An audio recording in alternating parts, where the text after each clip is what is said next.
Well, good morning, everyone. It is great to be back here again. Week 9 is over, and boy, was week 9 busy as usual. We have Jed. I'm actually in LA today, and we have Jimmy over in Phoenix and Jed over in the suburb of Illinois.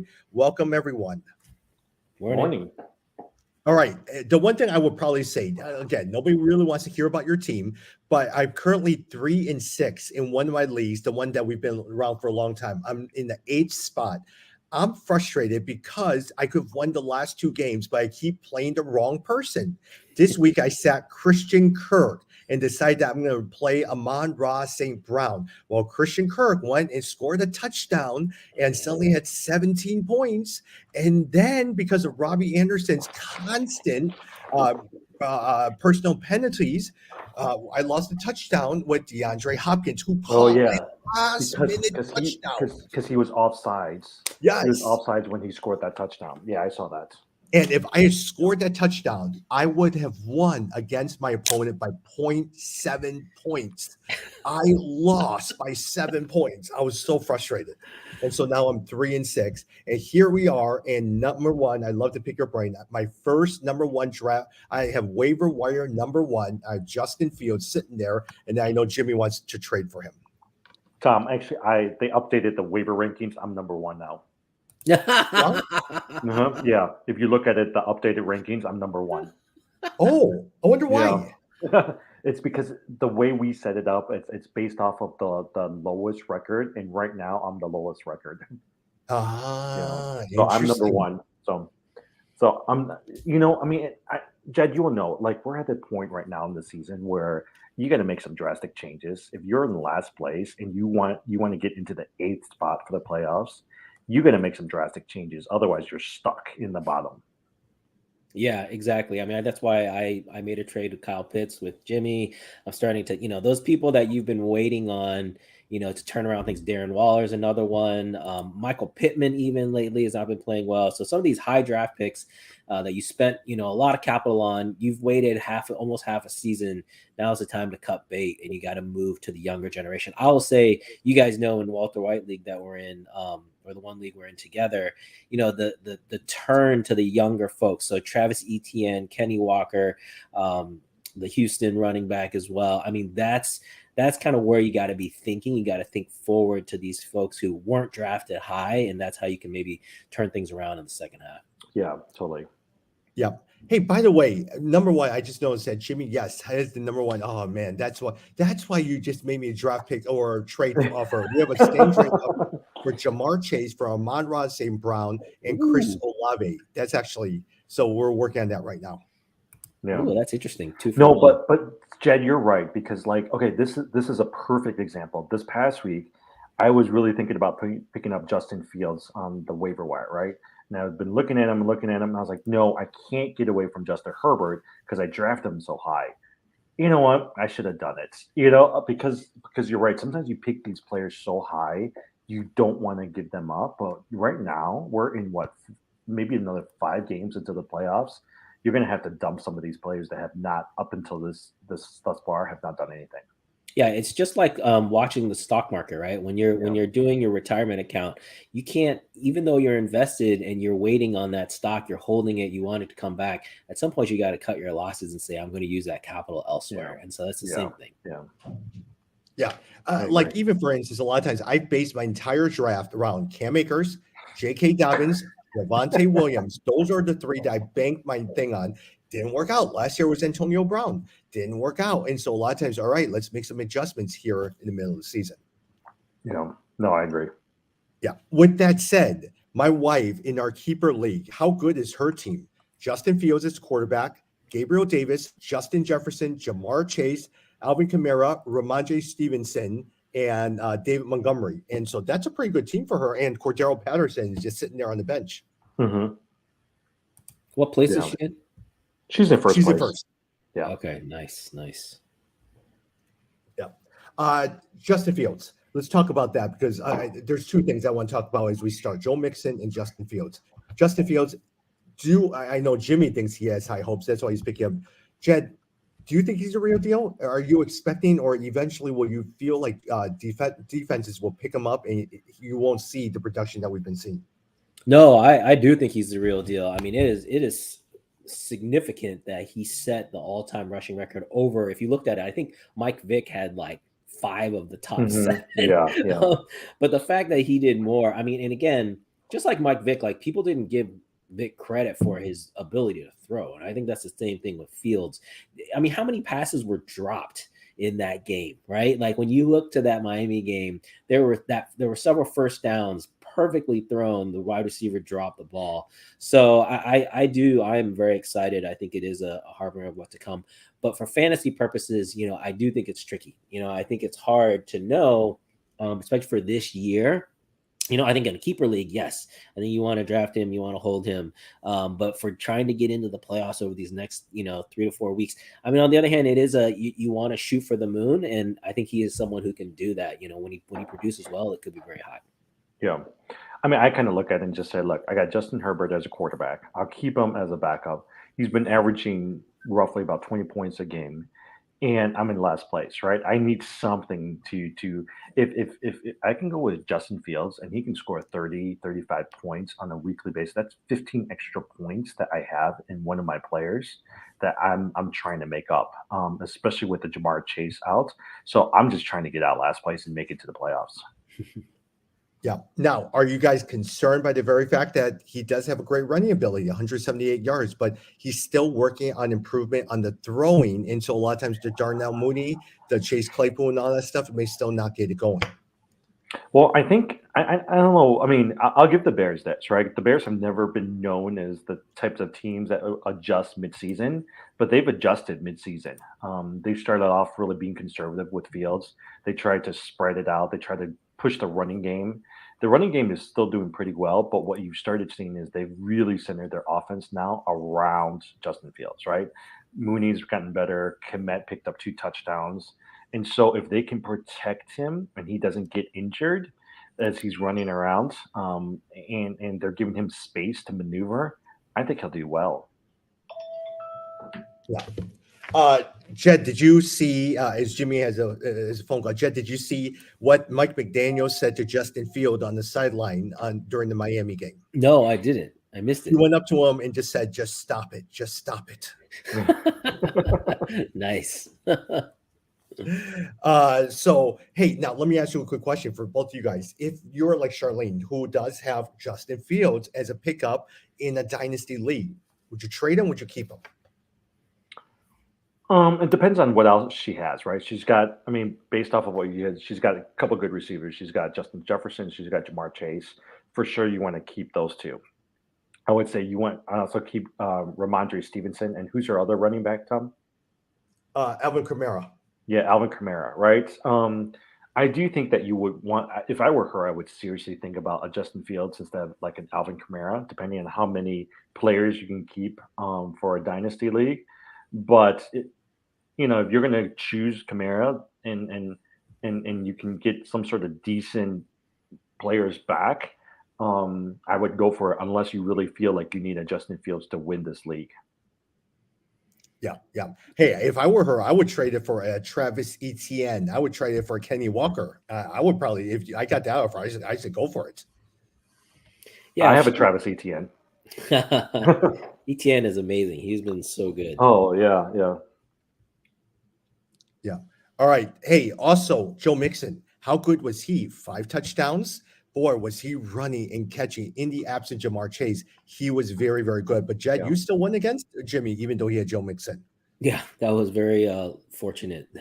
I had Travis Etienne and Tyreek Hill going against him. No, Mixon had a great outing. I saw we put up kind of the top 10 lists of all time, although we didn't specify if that was PPR league, half point PPR league, or standard leagues. Because depending on your scoring, it'll be interesting to see where he netted out relative to everyone. But essentially, if you get 5 touchdowns, I think the record is 6, I think I want to say. Mm-hmm. But like if you get like 5 touchdowns, you are definitely in the running for one of the best. Yeah. That's probably going to be the best fantasy performance of the year. Oh, yeah, yeah. The only thing is I am kind of glad that they have a break because I found that because Mixon has had these types of games in the past where he's done really well. But what I've noticed is the game right after that one, he usually doesn't do as good, right? So I'm glad that he's at least gotten a break. It'll be interesting though when they come back from the break coming up here in week 10, if they're still going to center this offense around Mixon, or if they're going to start opening it up and trying to get the receivers more involved as well too. Yeah. Jim, what do you think of the Jeff Saturday hire and the firing of Frank Reich? You know, I'm actually surprised. I mean, I think we were texting back and forth. I was a little surprised that they let go of Frank Reich because remember last year he brought them to the playoffs. He was really highly regarded. Even some people were talking about him as the coach of the year candidate, but for some reason it just hasn't it worked. Right? I do think that it's not all his. By the way, I'm gonna have to pause. Somebody keeps calling me really fast. So here, Got it. yeah. Jed, what do you think in terms of the Frank Reich firing? Yeah, well, I mean, it was a surprise, of course, but I do think when you think about Indianapolis, you just think about the huge expectations going in. Everyone really, had high hopes for Jonathan Taylor and Michael Pittman, and then bringing in Matt Ryan. Really felt like this was going to be a playoff team with championship aspirations, and they've really come to earth, right? Matt Ryan did not perform well. The fact that they're just benching him really for money reasons. I mean, clearly the team is a little bit lost. And so I'm not surprised it's come down to the coach. I mean, that's generally one of the moves, right? When the teams don't meet expectations. But from all accounts, he's supposed to be a great guy. Hopefully he'll get another chance. So it was a little bit of a shock, but you have to remember the expectations that were so high at the beginning of the season now are completely gone. Which, in some sense, I actually blame it on the offensive line. Remember, one of the reasons why Andrew Luck retired because the offensive line was terrible. Chris Ballard, their GM, made a conscious effort, and they had one of the best offensive lines going. And from that point, Jonathan Taylor started going, opened up all the passing lanes. Phillip Rivers did pretty decent. The last couple of years with Carson Wentz and now with Matt Ryan, the offensive line has given up. So suddenly now Jonathan Taylor's not running, and suddenly it closes up all the receiving lanes for. I don't think Michael Pittman is that good of a receiver where he's like Jamar Chase that could, or Tyreek Hill where he could blow everyone away. And so suddenly now everything struggles. That's one of the reasons why I picked up Jackson, the backup running back, because I do think at some point, if Taylor continues to go down this route, they might shut him down for the year. Yeah. But at the end of the day, look, I think a lot of times they're not going to do any well. They're going to keep playing this backup quarterback from UT. And so a lot of times Ellinger, and so it just will not be very good. So I don't have high hopes. I think a lot of times Michael Pittman has not been good. Yeah. So we'll see what happens. Well, I mean, ESPN has already started speculating. They're tanking. They're going to try to go for a high draft pick, whether it's 1, 2, or 3, and you can see it. That's why they're playing Ellinger, right? That's why they're taking a risk on a Jeff Saturday. I think what they're doing is they're playing for draft picks right now. Yeah. Do you know which former head would is on the Indianapolis coaching staff, or two former head coaches they would be replacing? Who is it? The Bears' old coach, John Fox and Gus Bradley of Jacksonville. Yeah. And they thought John Fox would be at least a temporary solution, and so he's not as well too. Yeah. A couple of things as well too. Cowboys, they look like to be the favorites for Odell Beckham. Is he somebody that's on your radar, Jed? Actually, he was. I was debating this. This is we're talking about waiver wire pickups. This is kind of the week you might want to think about getting him, but he really won't be able to. You won't see him play until December, even if he gets picked up, and it's going to take a little bit of time. So I was trying to debate between, essentially, if you get him, you're hoping that he has a nice run right leading up to the playoffs or right during the playoffs, and so. I mean, there aren't very many options now on your waiver wire that could really make a true difference. Like they could get you an extra 5 points maybe, but Beckham is someone who could get you an extra 10, 15, even 20 points. So I think if you're needing to swing for the fences, it's not a bad move, but it's only really if you have the time. So if you're like someone who's in the top half, you've got time, you're preparing for the playoffs. It's really not someone that, you need immediate help now, then you probably not going to be able to do that. But don't you guys think that the wide receiver, the receiving cores for Dallas is so crowded? You got Gallup, you got CeeDee Lamb, you got Dalton Schultz, you got Tony Pollard, right? That was the only reason why, for me, I was hesitant to go after Odell Beckham Jr. because I didn't know how much he would be able to help during these playoffs.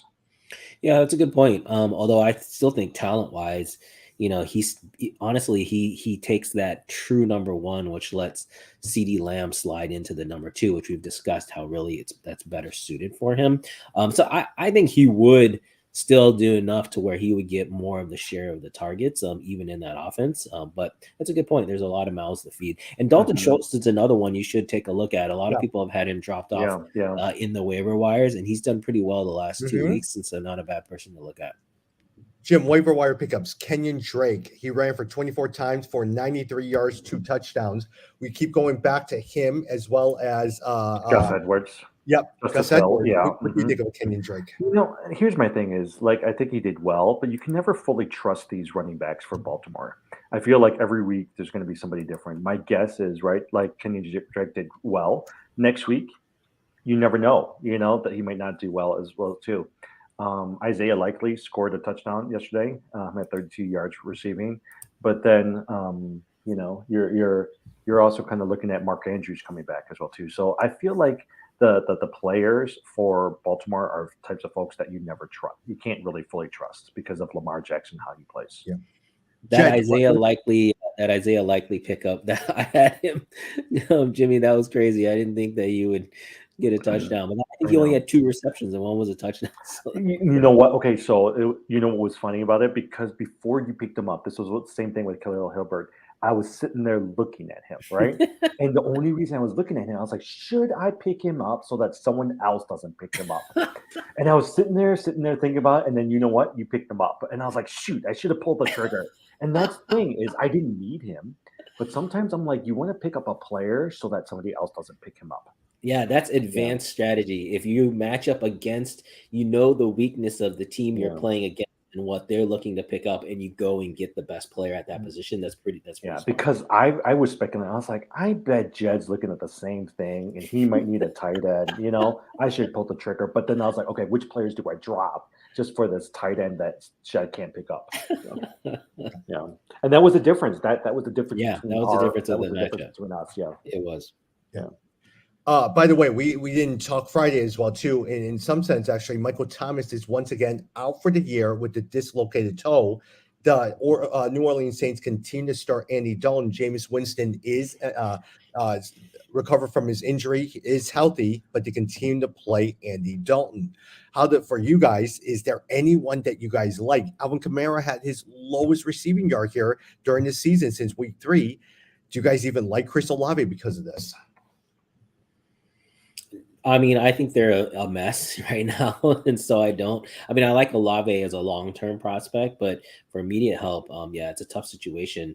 If you saw yesterday, Dalton has still got some juice left. It's just he didn't have any time. The guy was getting destroyed behind the line, and so it's a tough situation. I would say from a fantasy standpoint, I wish that they would bring back Winston. Because here's my thing. Look, from a fantasy, I don't care if they win or not, but I care about the stats. And Winston can throw that sucker. Give me some Winston, give me some Taysom Hill. I actually think fantasy-wise, Olave would really benefit from them. Yeah, but Jawan Johnson actually scored a touchdown yesterday as a tight end. I mean, there's actually some pretty decent tight ends out there on the waiver wire. We talked about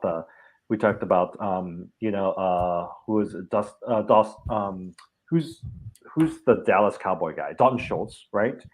There's the tight end from Denver, who's actually pretty good. Jawan Johnson, he's the tight end for the Saints. There's some pretty good one. Unfortunately, I don't know about you. Like we said earlier, I think, look, if Pitts and Waller's not doing it for you, it's time to cut them and go for somebody else because there's no point in waiting right now.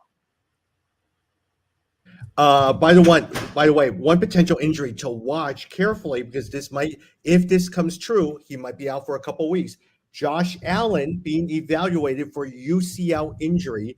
He got hit toward the end of the game. And so as a result, he's having some nerve issue in his elbow. So he had that last year and he was out for 4 weeks because of that. Mm-hmm. Yeah.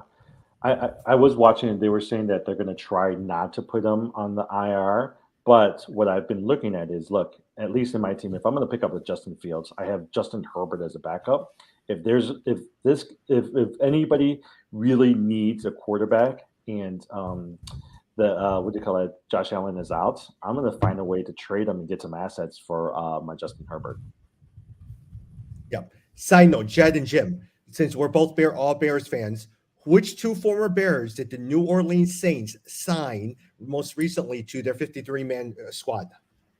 Two former Bears, high draft picks who were starters. Kevin White. Kevin White is one. Who's the other one? High Jordan starter. Howard. Really? Jordan Oh, Howard. wow. Jordan Howard and Yeah. Kevin White has now been signed to the active squad for the New Orleans Saints. I'll never forget Kevin White because when he was drafted, my son and I went to that draft town in Chicago, and actually my son played catch with Kevin and got it, got an autograph for him and all that. So I had such high hopes for him, and then it just didn't pan out. So sad. Speaking of that, on the opposite side, Green Bay Packers, is there anyone that you like? The only one, because of the Aaron Jones injury, AJ Dillon is the only one that I'm looking at. Not Aaron Rodgers. He is sitting on that waiver wire. Does anyone disagree with that? No, I don't, and I have to say, as a Bears fan, it has brought me so much joy to see the Packers struggle.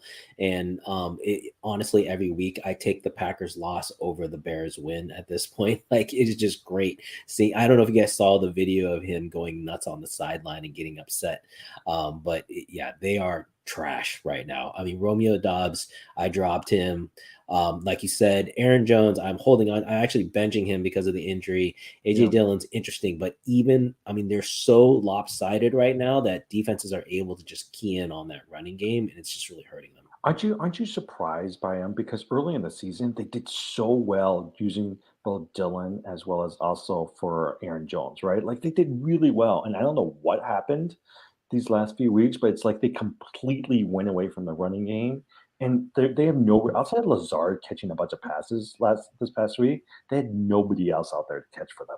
Well, Rodgers has to he's 2 interceptions in the red zone. He's never done that before. And if you looked at him, both throws he shouldn't have thrown. They were into heavy traffic. He has nowhere to look but himself. Like, he's pressing. He's clearly pressing without Devontae Adams there to kind of bail him out. And so I don't think that it means that his skill set has dropped off. I just think he's in a situation that he's not used to and he hasn't adjusted yet. Yeah. He had 9 interceptions all last year. As of this week, he has 7 interceptions. And so a lot of times he's not, like you said, he's not adjusting to it. But at the same time, the Aaron Jones, AJ Dillon combination actually helped because it allows his wide receivers to get open, especially in the early going as well, too. I mean, at some point, don't you guys think that they're going to have to turn it around, though? I mean, there's no way Aaron Rodgers is going to let this happen.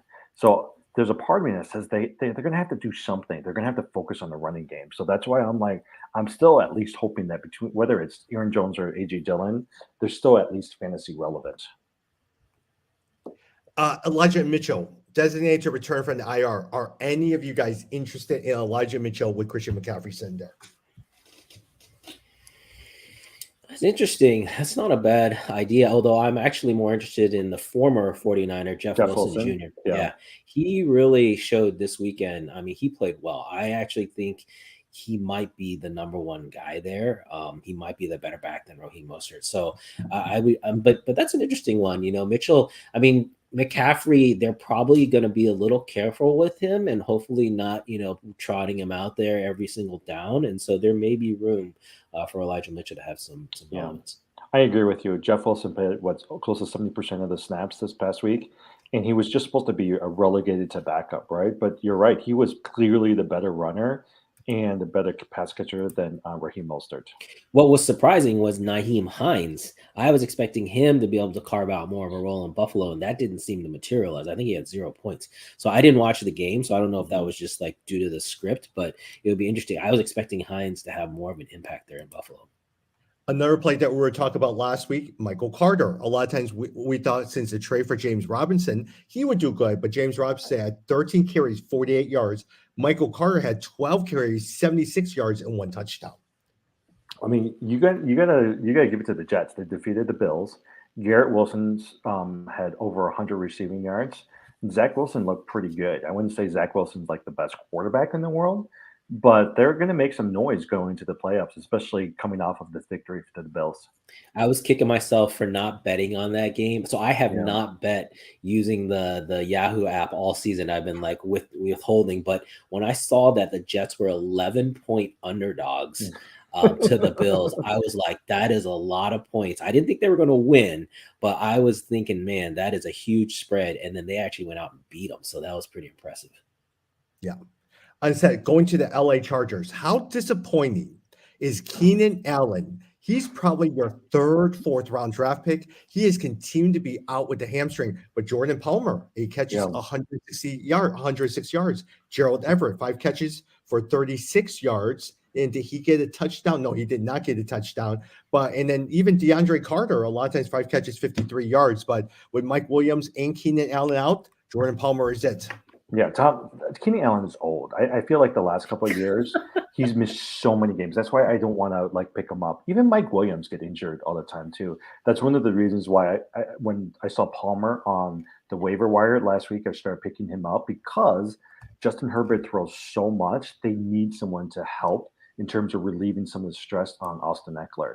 And so Palmer, I mean, even Eckler. Eckler on his podcast said, if I had a fantasy team, I would pick up Jordan Palmer. So for me, Wow. Yeah, so that's why I was like, he's got to know something. So that's why I picked him up. Oh, that was good. That's good intel. Yeah, when you hear that, that's always impressive. Yeah. Hey, on the Tampa Bay side, right? Leonard Fournette has been trash recently. It has not gotten going. But one person to watch is Cade Alton, the tight end. And so a lot of times, even last week with Cade, he had 5 catches, 68 yards, 1 touchdown. That's something in terms of watching him out for. In the last couple games, he's had 68 yards, 1 touchdown. 2 games go, 4 catches, 64 yards. So that's someone to keep on your radar in case you need a tight end. Mm-hmm. Yeah. Switching gears a little bit. Who is your top? Is there anyone, Jed, for you that you're saying there, man, this is the guy besides Justin Fields that I'm going after this week? No, I mean, we talked about Jeff Wilson Jr. There was one other running back I was looking at. Who was that? We talked about Odell Beckham. And then we talked about Palmer. Oh, Algier from Atlanta. He had a pretty good run, the Atlanta running back, and he might be on the waivers in some of your leagues. Not a bad person to take a look at if you're, again, looking for running back help. Yeah. Jim, what about yourself? I think there's a couple of players that you might want to look at, right? For those people like Jed and I who have a Kyle Pitts, or we have a Darren Waller, David Njoku is coming back off of IR this week. And so I'm looking at him right now, and I realize that he's on quite a few waivers, right? So he might be somebody he was averaging double digits before he got injured. Cole Kmet, has scored a couple touchdowns, 3 touchdowns in the last 2 games. Obviously, somebody that Justin Fields is looking at, so you might want to take a look at him as well too. And then actually, I thought Kadarius Toney would do more, but Mecole Hardman has scored 16 and then 26 points and then 12 points in the last 3 games for the Kansas City Chiefs. So I actually think that outside of Juju Smith-Schuster, if you're looking for like another wide receiver 2, he would be somebody to look at. And then also the last one is the Carolina Panthers, Terrace Marshall. Terrace Marshall has scored double-digit fantasy points the last 2 weeks with a touchdown. So somebody to look at as well too. Couple of me is a lot of times be on the lookout for Deshaun Watson. It is now week 9. We're about to hit week 10. He comes back around week 12. And so a lot of times, if you just need a sneaky player who might potentially come back and something to improve, pick up Deshaun Watson as well too. Dalton Schultz, he's actually on the wire. A lot of times, take a quick look at him. Chuba Hubbard, I know a lot of times he's injured, but at the same time, if you do need a running back, I know Devontae Foreman is probably the clear one. But at the same time, Chuba Hubbard, he has some injury issues, might be a potential good one if you're desperate, only if you're desperate. And Otten over at Tampa Bay. I know a lot of people don't play IDPs, defensive players, but if you do, who's been really good? Javon Hargrave from the Eagles. Hargrave has had 13 points in 13 points in each of the last 2 games with at least six tackles and then average of 2.5 sacks. But Hargrave is actually a really good player. that is available right now, and they were raving about him the other day on Thursday Night Football. Yeah. Otherwise, hey, in our last couple minutes as well, too, fantasy basketball. We always like to talk about fantasy basketball here. There's no games tonight because of election night, but are there any teams or any players that you guys like that has really been on your radar? By the way, I really am enjoying my team. Every single week I sit there and just scroll down my team. I really enjoy my team. Because your team is insane. Like, you're gonna just crush people. Like, we might have to close the league because your team is too good. Like, but although, we'll see with Wembanyama next year. No, I'll just say I've been enjoying Pablo down in Panchero. He's been, it's just fun watching his stats and watching him get his points. But no, nothing has jumped out really. Well, the other one I'll say for me is, again, because Trae Young and Murray, like, it's been nice seeing them together still get their points, so I've been happy with that. Jim, can I say one thing? Who I've really enjoyed watching? Russell Westbrook. Has he done better? I haven't kept up with them. Since he's been on the bench, he has now got shot 2 3-pointers, 22 points, 19 points, 26 points, 18 points, and he is shooting over 50%, even 60% since he's coming off the bench. Yeah, he's more efficient, and he's definitely like taking more. He's driving more essentially, so he's getting those high percentage shots. Yeah, I mean, think about him back in OKC, right? I mean, and I wonder if it's because he had to play with LeBron and Anthony Davis, where he had to be more of the playmaker, and he was selected with his shots. You give him the offense, you tell him to shoot the sucker, he'll go for it. The person I've been impressed by, Maxey. Now that Harden and Embiid has been out, Maxey's gone off the last few weeks, so I really like him a lot. Yeah. If you are a fan of the Golden State Warriors, besides Curry, who is going off, the rest of the players stink. They cannot find a good bench. I was watching the game yesterday. Wiseman has now been benched. JaMychal Green has now been benched, where they're playing Moses Moody. They were playing for him a little bit. Kuminga was playing a little bit. They can't find that. Jordan Poole, what a disappointment he has been so far. Yeah. No, I mean, even like, for instance, like Klay Thompson's not the player that he used to be. Draymond Green is old, right? And so outside of Steph Curry, they've got nobody else that they can rely on right now. Yeah. One player, if he's sitting on your waiver wire for you to watch, Brook Lopez. We're now seeing remnants of the old Brick Lopez. The other day he had 25 points, but he'll at least get you one block a game. So if you just need a block, Brook Lopez is the way to go. I think the other person you might want to look at, especially with Chris Paul out, is Cam Anderson. They're going to need some sort of replacement for offense out there, and I think Cam Anderson is going to be a good pickup for everybody. No, I think he just got. If you take a look at, I'm pretty sure I just saw it come across. It's Cam Johnson, and he now is in COVID protocols. Oh, he is? Yeah. No way. Yeah, take a look at it. I'm pretty sure that I saw that come across. Also who is struggling with COVID protocols again? No, not Cam Johnson. Cameron Payne. Cameron Payne. Oh, Cameron Payne. Got it. Cam Johnson. Yeah. Cameron Payne. Do you know who is struggling with COVID protocols again, Jed? Rudy Gobert. Rudy Gobert is once again in COVID protocols. Oh man, that's crazy. No, they were saying that that's been a bad. That has not helped the Timberwolves at all. Training for him. Yeah. All right. I am back in Chicago on Thursday, and so we'll probably see you on Friday. Okay. All right. Safe travels. Good seeing you guys.